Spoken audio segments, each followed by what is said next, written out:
Assalamualaikum warahmatullahi wabarakatuh. Saya Helda Putri Aryana dengan NPM 104220002 kelas C122 akuntansi. Di sini saya akan membahas materi pertemuan 7 Sistem Informasi Akuntansi, yaitu Sistem Pengendalian Internal dengan dosen pengampu Pak Oon Perianto, SEMSI. Ya, masuk ke materi yaitu definisi sistem pengendalian internal.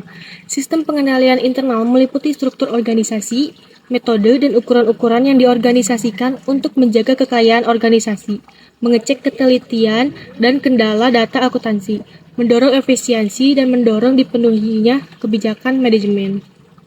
Ya, masuk ke materi yaitu pengendalian internal, yaitu ada dua. Yang pertama, pengendalian internal akuntansi merupakan bagian dari sistem pengendalian internal meliputi struktur organisasi, metode, dan ukuran-ukuran yang dikoordinasikan terutama untuk menjaga kekayaan organisasi dan mengecek ketelitian dan keandalan data akuntansi.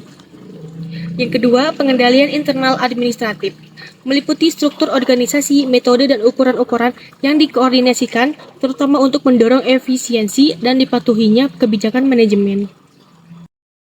Tujuan sistem pengendalian internal ada 4, yaitu pertama, menjaga kekayaan organisasi, yang kedua, mengecek ketelitian dan keandalan data akuntansi, yang ketiga, mendorong efisiensi, dan yang keempat, mendorong dipatuhinya kebijakan manajemen. Unsur sistem pengendalian internal. Yang pertama, struktur organisasi yang memisahkan tanggung jawab fungsional secara tegas. Yang kedua, sistem wewenang dan prosedur pencatatan yang memberikan perlindungan yang cukup terhadap kekayaan, utang, pendapatan, dan biaya. Yang ketiga, praktik yang sehat dan melaksanakan tugas dan fungsi setiap unit organisasi. Dan yang keempat, karyawan yang mutunya sesuai dengan tanggung jawabnya.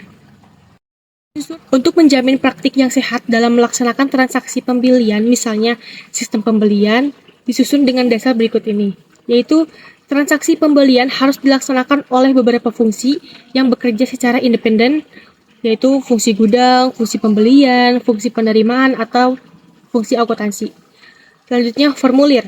Surat permintaan pembelian, surat order pembelian, laporan penerimaan barang, dan bukti kas keluar dirancang bernomor urut tercetak. Selanjutnya, secara periodik diadakan rekonsiliasi antara buku pembantu persediaan yang diselenggarakan oleh fungsi akuntansi dengan persediaan barang secara fisik di gudang.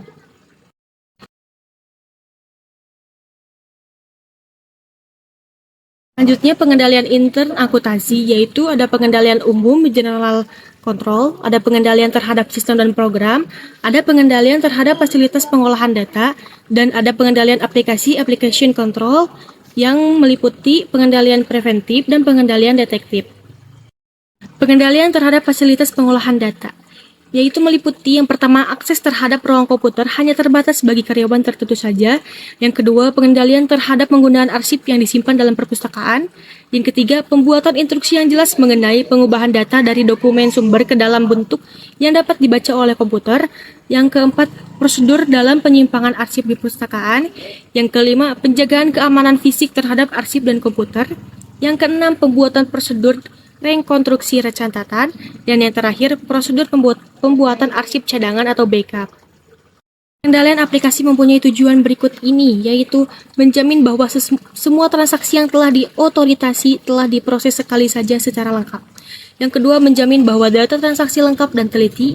Yang ketiga, menjamin bahwa pengolahan data transaksi benar dan sesuai dengan keadaan. Yang keempat, menjamin bahwa hasil pengolahan data dimanfaatkan untuk tujuan yang telah ditetapkan. Dan yang terakhir, menjamin bahwa aplikasi dapat terus-menerus berfungsi. Pengendalian preventif meliputi unsur-unsur berikut ini, yaitu otoritas data sumber, konversi data, penyiapan data sumber, turnaround dokumen, formulir bernomor urut cetak, validasi masukan, pemulihan arsip dengan komputer, dan pengendalian terhadap pengolahan data. Pengendalian detektif tidak akan mencegah terjadinya masalah, namun akan memberi petunjuk di mana letak terjadinya masalah. Contoh pengendalian detektif adalah data transmission, kontrol register, kontrol total, dokumentasi dan testing, penggunaan label, dan output check. Selanjutnya, pengendalian. Cukup sekian materi yang dapat saya sampaikan, mudah-mudahan ada manfaatnya. Wassalamualaikum warahmatullahi wabarakatuh. Cukup sekian.